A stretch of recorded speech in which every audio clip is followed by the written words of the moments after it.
Hello, authors, book lovers, and storytellers, and welcome to another exciting episode of Reader's Magnet featured author interview, where we dive deep into the world of creativity and inspiration. And our guest for today is the author of the book Be There, My Lived Experience with My Sister's Bipolar Disorder. So please help me welcome Dr. Linsey Willis. Dr. Linsey, how are we doing today? Fine, thank you. How are you? Good. Well, good to hear that we're doing. So now, again, talking about more about your book, and again, to all of our viewers, as you see there, Be There, My Lived Experience with My Sister's Bipolar Disorder by the author, Dr. Linsey, is available there on screen. And if you want to know more about the ideas, and again, talking more about this book, talking more about the author's motivation, stay tuned because we'll be diving deep onto more and talking about this book. So, Dr. Linsey, one quick question there, because again, a lot of people though know that there are some different reasons when creating some books. So I want to ask you, like, what motivated you to write Be There? So was there a particular moment or realization that made you decide to share your experience with the world? Back in 1993, my sister started to write the story of her life. And my mother was trying to get her motivated to do so because of her illness. And she wrote a couple pages, which are in the beginning of my book. And because we couldn't get her to do anything more, I took over and I said, I'm going to write the book about you and me. And that was close to 40 years ago that I started to do that, early 1990s.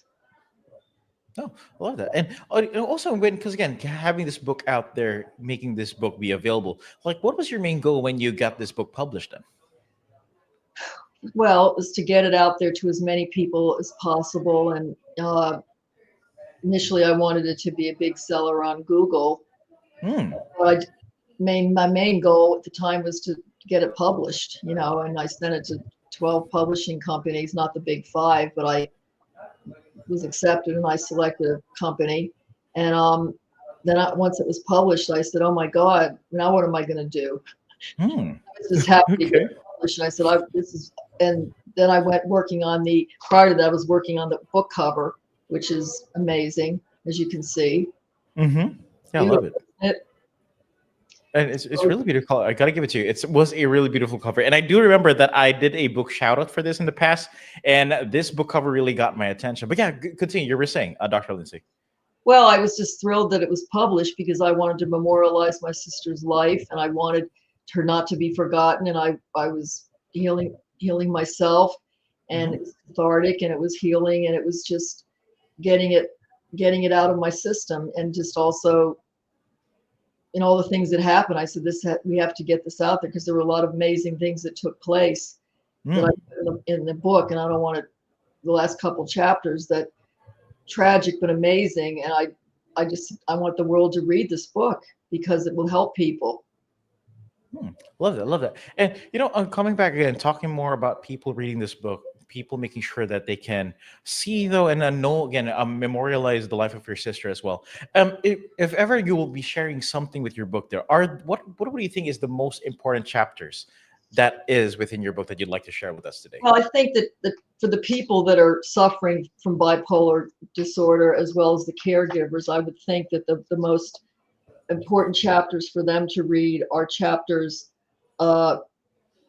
6, 7, and 8.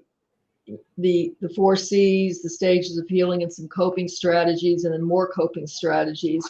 Because when they read those chapters, that's what I went through. They'll say, wow, these are ways for me to cope and family members to cope.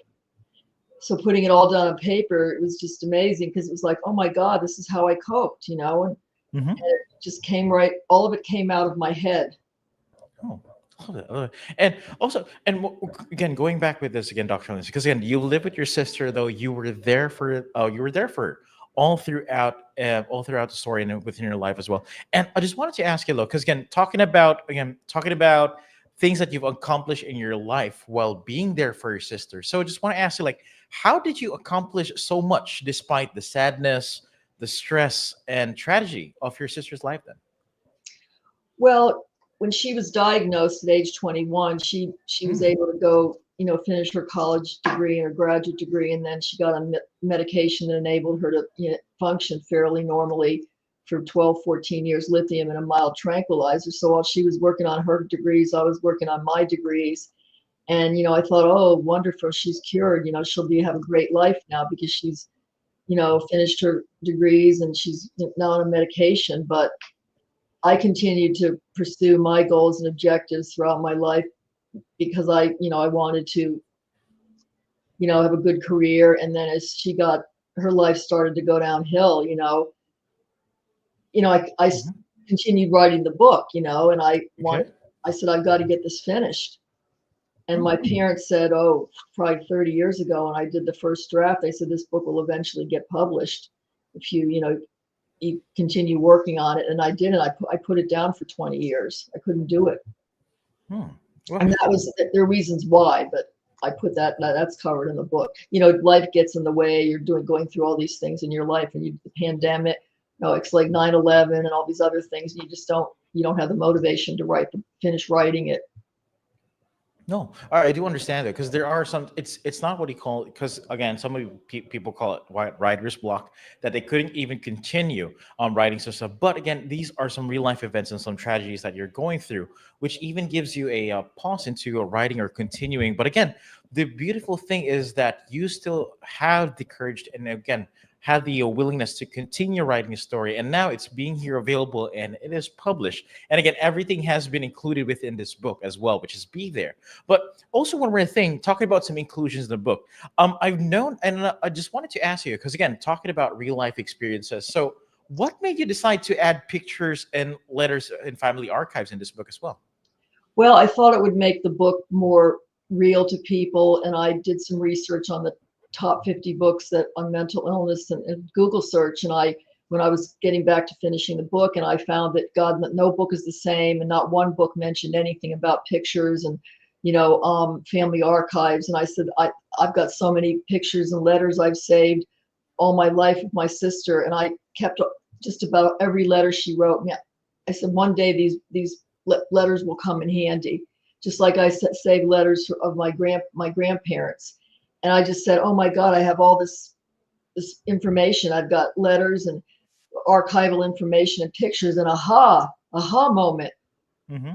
Much of what I was writing, I said, well, I have proof of this because I've got my own experience, but then I've got substantiation of the behaviors through her letters. Oh. And all the wonderful letters she wrote me over the years were very tragic, but it kept me attached to her. And, she was writing out her heart and her sorrow and Mm. all the love she had for me. And in the letters, I just, you're compelled, to read them and keep them. And as tragic as they were, and thank God I kept them because they add life to the book. Here's this Mm. this is what this person wrote about their experiences, and there's a ton that I didn't even include. You can only include so many. Oh, okay. And I do understand because again, one of the most powerful aspects of this book is again Betsy's letters. And just want you told us that you've been keeping them, but how did you come across these letters in the first place? And were they given to you, or Well, did you place mailed it in them, a box? she mailed them to me Oh. wherever she was living and staying, and she wrote the letters to me and the Hmm. cards to me, and I some I just couldn't read. I had to throw, but most of them I read and kept, and I just kept them in a file. Hmm. And I had all the family pictures, and then I started scanning all these old family pictures to get them online. And Hmm. I had tons of her pictures, thank God. And that's Okay. where the book cover came from. This is a picture of her face. That was an Oh. old picture when she was about 20 years old that I gave to one of my best friends from high school, my best friend from high school's sister, and she used that picture, and then she built the two sides of the face around her picture, Hmm. dark and the dark side, and then the bright side. Hmm. I kind of love it though when it comes to this. And again, yeah, talking about the duality of human beings, there are always two sides of it, and I really love the concept that was placed. And I didn't know that. And not only just said it though, that the cover of the book was Betsy's picture when she was young and having this an artistic transformation. And talking more about bipolar experiences, taking care of people who have mental illness. I just want to ask you, Dr. Linsey, is there any advice? So maybe you can give us like 3 pieces of advice that you can give to people suffering from bipolar disorder, or people who are their caregivers as well. Any advice you can give them? Well, be there. That the title of the book came to me all of a sudden after all the titles I'd written down when I was finishing. I said, "Oh my Hmm. God, I've said this in my book. Just be there for them, no matter what. Don't ever abandon them. Be there." As tragic and sad and stressful the situation is at times, that they need someone to be there for them, Hmm. just to hold their hand, just to visit them, just to take them out, talk to them on the phone. We were her lifeline because she lived in a different state. She moved around a lot. And then the last 15 years of her life, she lived in New York, a little towards upstate New York. Just be there, always be there no matter what. Make a commitment and do whatever you can to help them. And also take care of yourself. Because if you get sick, you can't take care of the other person. I do agree with that, because again, how can you take care of someone else if you can't even take care of yourself? So, and yeah, talking about, and I just really want to bank on what you're saying, Dr. Linsey, because again, when it comes to mental illness, a lot of people really have this notion like, hey, it's just a phase, or they're just having these extreme emotions. But the point of you trying to point out just being there, going back with the just be there, is really important, and it is really a powerful tool that a lot of people suffering from mental illness or mental disorders, that they just can't voice it out. But you being there, being their support system, their life system, you think it's not doing a lot, but for these people who are having mental illnesses, does a huge significant impact to them. It gives them the, even though that they know they have these dark days, but knowing that they can lean on to someone, even talk to them, is something that they really appreciate. And I do believe that Betsy, your sister, really appreciated you being there for her, you trying your best and always doing everything just to make sure that she knows that she is not going through these problems alone. And yeah, and I want to tell you this, Dr. Lindsay, it is really something to, it's hard at first. Like if you're not used to it, it's gonna be hard. But as long as you know how important this person is in your life, no matter how hard it is, you'll do everything. You'll do that extra mile and be there for that person. And that is what you're showing right now. And I just want to give you a applaud for that, Dr. Lindsay. Like it's really something. It's really commendable, really brave of you when it comes to that book. And I hope, and I do hope that, right now that you have written this book, I hope that you have healed after you've written this book. Is that the case right now? Yeah, Rob, I can say that I've healed after I finished it and got it published and did all the finishing touches. And just wait till you read the last 2 chapters, what happened.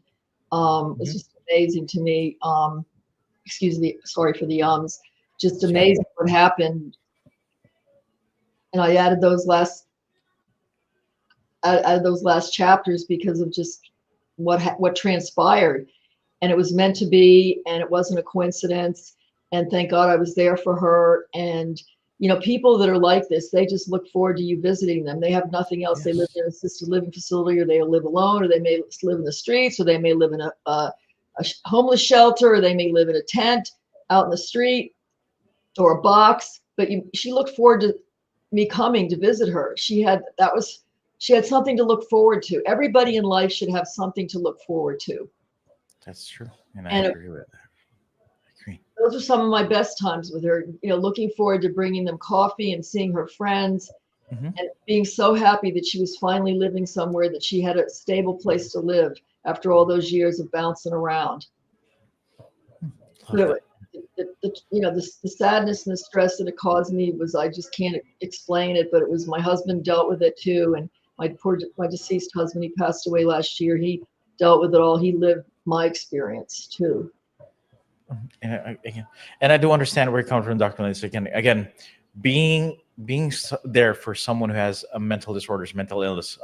Again, it's just not easy. Like it's you need to, because again, there's this thing though, that if you're supporting someone with a mental illness, you need to be that stronghold that they can. Again, it always goes back. You need to be that strong, and it's not being strong for yourself. You got to be strong for the both of you. Like I'm gonna be strong here, so you can lean onto me. You can be as vulnerable as possible, and I can be the person you can lean on and get strength from. And it's going to be draining on our end. Like people, we're trying to make sure we can get be there for them. It's draining, but if you look at it, and again, it always goes back how important this person is to your life, and you want to be there. You don't even consider how tiring it is. You don't even consider how stressed you might be, or too much stress. You're in it.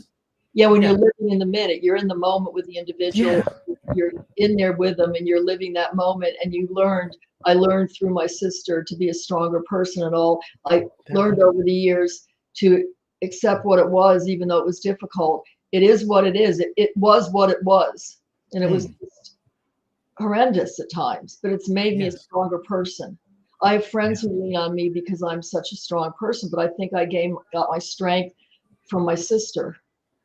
Yeah, and that's the thing. Again, being in the moment and being for that person. And you know what? Again, it's something that people don't notice, but it is a brave thing to do. It's a brave and courageous thing. And you know what? To all of our viewers, though, again, I just want to say this though: get this book. That's "Be There" by Dr. Linsey Willis. I really highly recommend this. If ever though that you want to know more on how the story went about Dr. Linsey's memoir, grab a copy. It's available through Amazon and Barnes and Noble.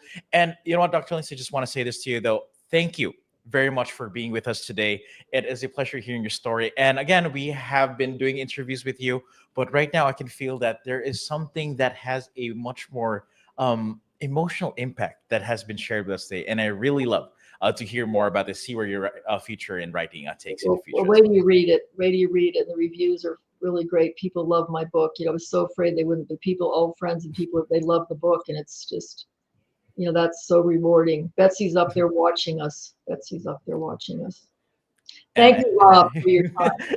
No worries. And I bet Betsy's proud as well, having her story memorized. Okay. And you know what? Again, to all of our viewers, again, thank you very much for tuning in.